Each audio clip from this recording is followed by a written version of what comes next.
ಇವತ್ತು ಹಳ್ಳಿಗಾಡಿನಲ್ಲಿ ಬದುಕೋದಕ್ಕೆ ಸಾಧ್ಯನೇ ಇಲ್ಲ ಅನ್ನುವ ರೀತಿಯ ಮಾತುಗಳನ್ನ ನಾವೆಲ್ಲ ಕಡೆ ಕೇಳ್ತಾ ಇದ್ದೀವಿ. ಹಳ್ಳಿಗಾಡಿನ ಜನ ನಗರಮುಖಿಯಾಗಿ ನಗರಗಳಿಗೆ ವಲಸೆ ಹೋಗ್ತಾ ಇರೋದನ್ನ ನಾವೆಲ್ಲ ಗಮನಿಸ್ತಾ ಇದ್ದೀವಿ. ಈ ಬದಲಾವಣೆಯ ನಡುವೆಯೂ ಒಂದಷ್ಟು ಜನ ತಮ್ಮ ಹಳ್ಳಿಗಳಲ್ಲೇ ಉಳ್ಕೊಂಡು ಬದುಕನ್ನ ಕಟ್ಕೊಂಡಿದ್ದಾರೆ. ಮತ್ತೆ ಆರ್ಥಿಕವಾಗಿ ನಾವೇನು ಕುಗ್ಗೋಗಿಲ್ಲ, ನಗರಗಳಿಗೆ ಹೋದಂತ ಜನರಿಗಿಂತ ನಾವೇನು ಕಡಿಮೆ ಆಗಿಲ್ಲ ಅನ್ನುವ ರೀತಿಯ ಮಾದರಿಗಳನ್ನ ನಾವು ಅಪರೂಪಕ್ಕಲ್ಲಾದ್ರೂ ಅಲ್ಲಲ್ಲಿ ನೋಡ್ತಾ ಇರ್ತೀವಿ. ಆ ರೀತಿಯ ಅಪರೂಪದ ವ್ಯಕ್ತಿಯಾಗಿ ನಮ್ಮ ಮುಂದೆ ಇರುವಂತವರು ಕೋಲಾರ ಜಿಲ್ಲೆಯ ಶ್ರೀನಿವಾಸಪುರ ತಾಲೂಕಿನ ಗೌನಿಪಲ್ಲಿಯ ವ್ಯಕ್ತಿ ಹರಿಕೃಷ್ಣ ಅವರು. ಇವರು ಇಲ್ಲಿ ಒಂದು ಬದುಕನ್ನ ಕಟ್ಕೊಂಡಿದ್ದಾರೆ.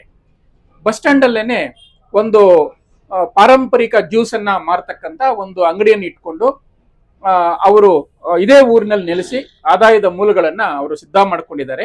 ಇವರು ನನ್ನಾರಿ ಅನ್ನುವಂತ ಜ್ಯೂಸ್ ಅನ್ನ ಅದ್ಭುತವಾದಂತ ರುಚಿಯೊಂದಿಗೆ ಈ ಭಾಗದ ಜನರಿಗೆ ಉಣಬಡಿಸ್ತಾ ಇದ್ದಾರೆ. ನಾನು ಕೂಡ ಇವತ್ತು ಆ ಜ್ಯೂಸ್ ಅನ್ನ ಎಂಜಾಯ್ ಮಾಡಿದ್ದೇನೆ. ಬಹಳ ಹಿಂದೆ ಕೂಡ ಈ ಅಂಗಡಿಗೆ ಬಂದು ನಾವು ಅವನ್ನ ಪರಿಚಯ ಮಾಡ್ಕೊಂಡಿದ್ದೀವಿ.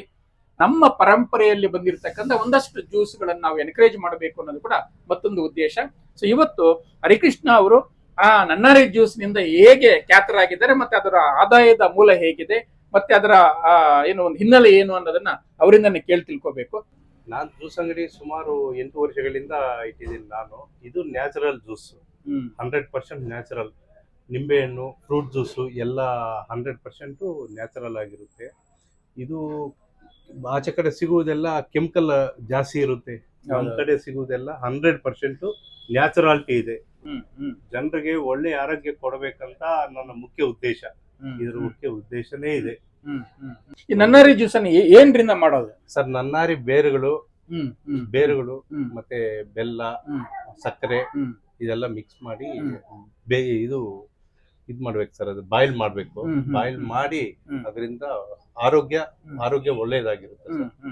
ಗ್ಯಾಸ್ಟ್ರಿಕ್, ಎಕ್ಸಸ್ ಆಫ್ ಹೀಟ್, ಏನೋ ತಲೆ ತಿರುಗುವುದು, ಇದಕ್ಕೆಲ್ಲ ಅನುಕೂಲ ಸರ್.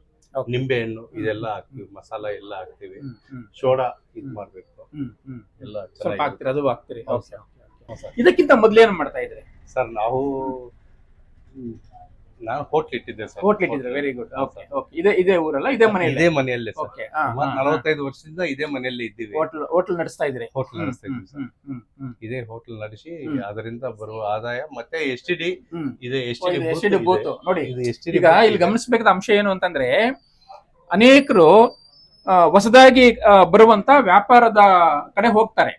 ಒಂದು ಸ್ಟೇಜ್ ಅಲ್ಲಿ ಅಂದ್ರೆ ಒಂದು 25-30 ವರ್ಷಗಳ ಹಿಂದೆ STD ಬೂತ್ಗಳದ್ದು ಒಂದು ಹವಾ ಇತ್ತು ಅಲ್ವಾ? ಅದೊಂದು 10-15 ವರ್ಷ ಹವಾ ಇತ್ತು. ನಂತರ ಅವೆಲ್ಲ ಮುಚ್ಚೋಯ್ತು. ಸೊ ಇವೆಲ್ಲ ಕೂಡ ನೋಡ್ತಾ ಇದ್ದೀರಿ. ಆದ್ರೆ ಬೇರೊಂದು ಆದಾಯದ ಮೂಲವನ್ನು ನಾವು ಕಾಣಿಸ್ಕೊಂಡಿಲ್ಲ, ಹುಡ್ಕೊಂಡಿಲ್ಲ ಅಂತಂದ್ರೆ ಜನ ಕುಗ್ಗು ಹೋಗ್ತಾರೆ. ಇವರು ಕುಗ್ಗಿಲ್ಲ, ಅದನ್ನ ಪಕ್ಕಕ್ಕೆ ಇಟ್ಟಿದ್ದಾರೆ. ಇನ್ನೊಂದು ಹೊಸ ಬಿಸಿನೆಸ್ ನ ಶುರು ಮಾಡಿದ್ದಾರೆ.